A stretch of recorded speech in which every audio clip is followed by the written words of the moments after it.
इन दिनों भारत देश अपना आजादी का अमृत महोत्सव मना रहा है। ऐसे में स्वतंत्रता सेनानियों, शहीदों, संविधान निर्माताओं के सपनों का राष्ट्र बनाने के लिए शिक्षा में सुधार किया जाना बहुत ही जरूरी है।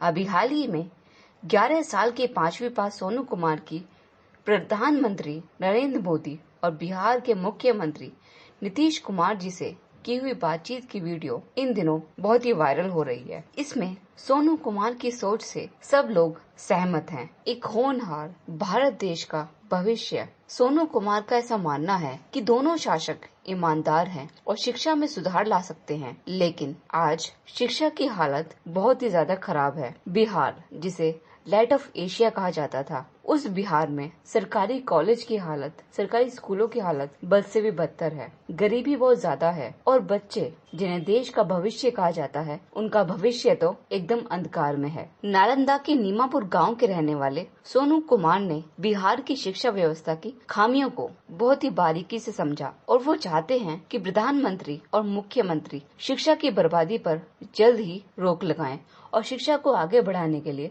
जल्द ही ठोस कदम उठाएं। उन्होंने मुख्यमंत्री से मुलाकात में छात्रवृत्ति, अनुदान, मिड डे मील पाने की इच्छा जाहिर नहीं की, बल्कि उनका ऐसा मानना है कि शिक्षा गुणवत्ता पर आधारित होनी चाहिए और शिक्षा बहुत ही ज्यादा जरूरी है, क्योंकि जिस देश में सभी लोग गुणवत्ता की शिक्षा लेंगे वही देश आगे बढ़ पाएगा। उनका कहना है कि जब मंत्रियों, अधिकारियों और अमीरों के बच्चे अच्छी शिक्षा प्राप्त कर सकते हैं तो मुझ जैसे गरीब को शिक्षा का अधिकार क्यों नहीं मिल सकता है।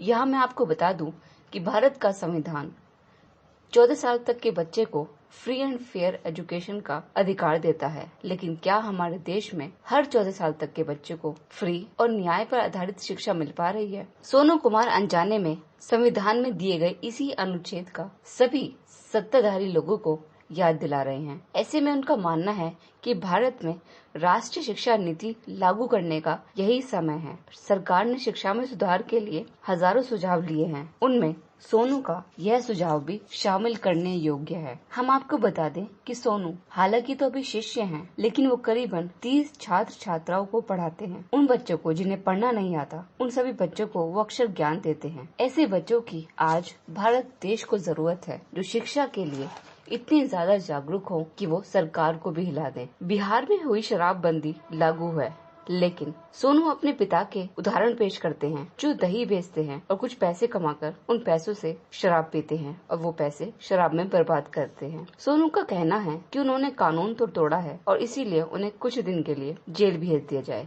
ये वो बच्चा है जो अपने पिता को कानून तोड़ने के लिए जेल भेजने की बात करता है। अगर हर बच्चा इसी तरह कानून के प्रति जागरूक हो और वो सही फैसला करे, न्याय करे, तो निश्चित ही हमारे देश में कानून का राज होगा। और उनका कहना है कि वो भविष्य में आगे चलकर IAS बनना चाहते हैं, जिससे कि वो शिक्षा व्यवस्था में सुधार कर सकें और भारत की सामाजिक बुराइयों का अंत कर सकें, क्योंकि देश में भ्रष्ट नौकरशाहियों की करतूतें बहुत ही हैरान करने लायक हैं। सोनू नहीं जानते कि प्रशासनिक अधिकारी केवल सरकार की नीतियों और नियमों का पालन कर सकते हैं, लेकिन फिर भी ऐसे में सोनू की इच्छा बहुत ही सराहनीय कदम है। और आजकल जो भारत देश में सरकारी स्कूलों के हाल हैं, वो केवल बिहार में नहीं, ऐसे हालात पूरे भारत देश में हैं। अगर केवल दिल्ली की बात छोड़ दी जाए तो भारत के उत्तर प्रदेश, मध्य प्रदेश में केवल बिहार जैसा ही हाल है। स्कूलों में विषयों की कमी, अच्छे शिक्षकों की कमी, जो केवल पैसों के लिए नहीं बल्कि स्कूल इसलिए आए क्योंकि उन्हें बच्चों को सही गुणवत्ता वाली शिक्षा देनी है। उत्तर प्रदेश में भी कागजों पर एक शिक्षक कई स्कूलों में पाए जाते हैं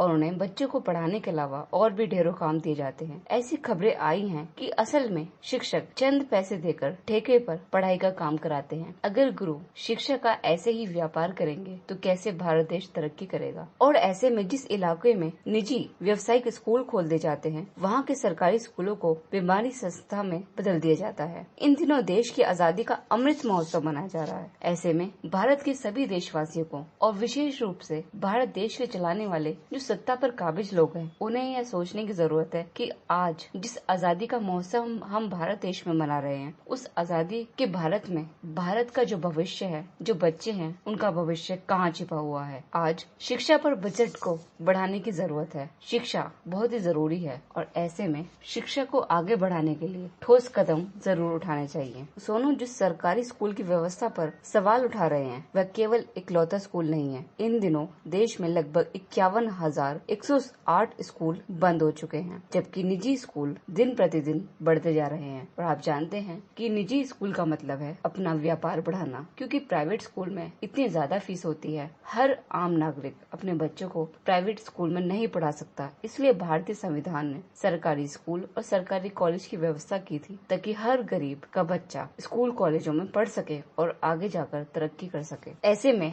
जब सरकारी स्कूल इस तरह बंद रहेंगे तो एक आंकड़े के अनुसार लगभग 17 करोड़ छात्रों से भी ज्यादा बच्चे अपनी शिक्षा के अभाव में दम तोड़ रहे हैं। उनसे उनका शिक्षा का अधिकार छीन लिया जा रहा है। शिक्षा का अधिकार मूल अधिकार है और ऐसे में सरकारी स्कूलों को बंद करके प्राइवेट स्कूलों को प्राथमिकता देना उन बच्चों के लिए जिनके पास साधन संसाधन की कमी है, उन्हें इस अधिकार से पीछे किया जा रहा है। और दूसरी ओर बिहार सरकार ने करीब 3,000 नए सरकारी स्कूल तो खोले हैं, लेकिन उन स्कूलों में अच्छे टीचर्स मौजूद नहीं है। ऐसे में सोनू जैसे बच्चों का असंतोष सही है। आज हम सभी को यह सोचने की जरूरत है कि सरकारी स्कूल धीरे धीरे बंद कर दिए जा रहे हैं और जो सरकारी स्कूल अभी मौजूद हैं उनमें ना तो सही शिक्षा है, न ही सही व्यवस्था होती है जिससे कि बच्चे वहां जाकर पढ़ाई कर सकें। और ऐसे में सभी माँ बाप के पास इतना पैसा भी नहीं है कि वो अपने बच्चों को प्राइवेट स्कूल्स में भेज सके। इसलिए सबसे ज्यादा जरूरी है कि शिक्षा का अधिकार जो सभी बच्चे का मूल अधिकार है, सरकार शिक्षा के अधिकार को बढ़ाने के लिए ठोस कदम उठाए